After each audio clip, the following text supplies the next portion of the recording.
welcome back to another video on the TikTok channel. I am the Mr. Anderson, and today we are going to be doing, hopefully maybe even a series, which is why this is on YouTube and not on TikTok. And this is going to be episode 1, and it's going to be episode 1 of Pulis Ball on FIFA 23. Now you're thinking, Craig, what is Pulis Ball? If I've never heard of Pulis Ball, what is it? Pulis Ball is this idea and this theory that when Tony Pulis was in manager of Stoke, very successful in his 7 years at Stoke, that they would play long ball football, hoofball football, big centre halves. Even a lot of the time they'd be playing centre backs at left back and right back. Players like Robert Huth, Ryan Shawcross, up front Ricardo Fuller, Peter Crouch, and then long throws from Rory Delap. And even Ryan Shotton as well. You can't forget about Ryan Shotton. He had a good long throw on him as well. But yeah, Rory Delap mainly. And that was the thought process behind that. And basically, it was really successful. I'm a gooner, but they absolutely smashed Arsenal every time Stoke played Arsenal. So it's not about what you have. You know, you can only use your team to the best of your advantage just because you play tiki-taka all the time. And I'll tell you what, Stoke and Pulis, they knew that they had these big players, these physical players, and they used it to their advantage. So I've created a team, and some of the players are ex-Stoke, as a little hat tip to that era. But I've got every single player, apart from one, and I'll get to that one in a minute, but apart from one player, every single player is over 6'4". Every single one. England shown as well. Let me show you the team. There's Pulis Ball. There it is right there. And there is the team. Now, we've got some bench. We've got some subs as well. Let me talk you through the team first and foremost. In goal, Jack Butland, 6'5". Used to play for Stoke. You know, need I say more really? Big old Jackie Butland. Right back, it is Christophe Aguirre. Christopher Aguirre, I'm going to say. Apologies if I've completely butchered his name. 6'5". He is playing right back. He can also play centre back, but the fact that he can play right back is fantastic. Second centre back, he had a fantastic World Cup. His name is Harry Souttar. Harry, you're in the team, mate, and you actually do play for Stoke now.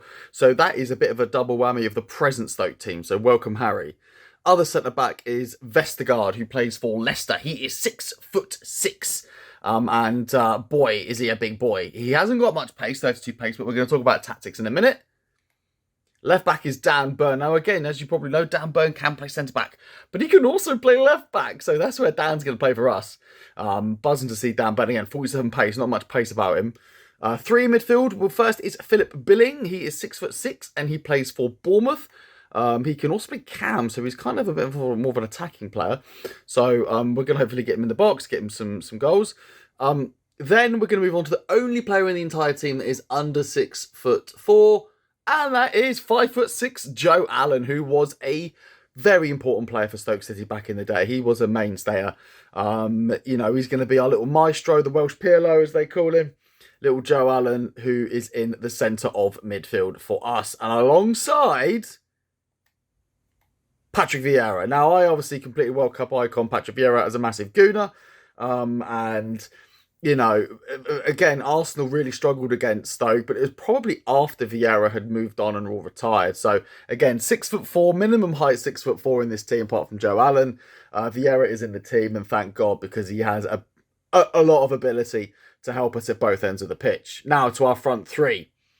Our first striker is this man. I'm going to call him Paul. I mean, Paul is his name, but I'm going to call him Paul because I'm very bad at pronouncing names, so apologies. I don't want to get that wrong from the offset. But Paul is 6'7", and I think he's the shortest of our front three. But he's massive. He plays for Genk in the Belgian league. There you go, the Pro League as they call it. So yeah, welcome, Paul. Next striker is 6'8", Isaac Torrey. Now, Isaac Torrey, as you can see, as an out of position card, he is actually a centre-back. So I could have grabbed him and played him centre-back. So, you know, maybe, depending on how the games go, we might have to play him centre-half now and again. He is a 48 defending. So, not great defending for his out of position card. But, you know, he is left-footed as well, which is incredibly handy. So, welcome to the team, Torre. And, of course, the main man himself, a World Cup hero, Peter Crouch. 2-meter Peter. He's up top. He's going to be our main man, our main goal scorer. 6'7". He has 4-star skills, 3-star weak foot. And he's going to be our main striker. Let's jump onto the bench really quickly. Again, all of these lads are humongous. We have got Kyle Hooden. Now, Kyle is the tallest player on FIFA at 6'9". 6'9", Kyle. He plays for Wimbledon. He was playing non-league, and they decided to pick him up. And a great shout to pick him up as well. He's going to be coming off the bench for us hopefully now and again. Welcome, Kyle. Ollie Palmer. Ollie is part of Wrexham's push for the league promotion to League 2. We'll get to the manager in a minute as well, because he's got a link to the manager, which is really cool. But yes, Ollie Palmer is one of our benchers, his girl. 6'7" as well, a new lad for Wolves. He injured him first game of the season. He got really badly injured, but he is 6'7", and is actually pretty decent. When we get him on as well, he's played a couple of games, so he's done really well. Zeno, my God, 6'6", again, striker. He plays for in the Pro League as well. Some big boys in the Pro League. He's another sub. Begovic, ex-Stoke, he's going to be on our bench for 6'6", so he might get a run out in goal.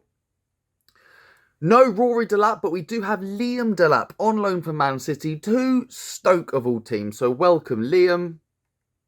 And of course, Wickham boy, I had to put him in. Sammy Vokes, played for Stoke, played for Pulis. He's also on our bench.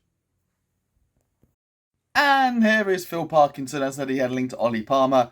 He is the only non-league manager from England, and I just thought, you know, I've seen I've seen Wrexham play a few times on telly, and they've got some long throws that cause absolute chaos. So it's a little bit like the old sort of Stoke mentality of flood the box, big lads, physical, strong. They can play good football, Wrexham, but I thought it was fitting to have Phil Parkinson as our gaffer. And there. So, boys, that's the team. This is episode 1. I just wanted to talk you through the team. I'll actually really quickly show you the custom tactics as well, because that's quite important. We've got drop back, obviously, width very, very narrow, 25 depth, long ball, direct passing, slightly more creative when we're attacking. We've got 50 width, just because we can get those sort of fullbacks up a tiny bit, but Kieran, Dan, they're 6'7", so they're not going to get up too much. Corners, we flood the box. Free kicks, we get everybody in there as well. No change on the formation. We keep the same formation. The front three are all on stay central target. That's all on stay central target. There we go. 1, 2, 3. That's what they're all doing. Billing is stay. In fact, Billing is stay back. I could have Billing at stay forward, but Billing isn't stay back. Joe Allen is dropped between the defenders, and Patrick Vieira is going to be on get forward because he has a goal in him. And then all 4 defenders are stay back. But all 4 defenders are also, as well as stay back, they have aggressive interceptions, just like Stoke used to do back in the day. So that's the tactics. That's the team. This has been episode 1 of Pulis Ball. We're going to get into a game on our next episode. Hopefully you want to join us. I've been Mr. Anderson. Thanks very much.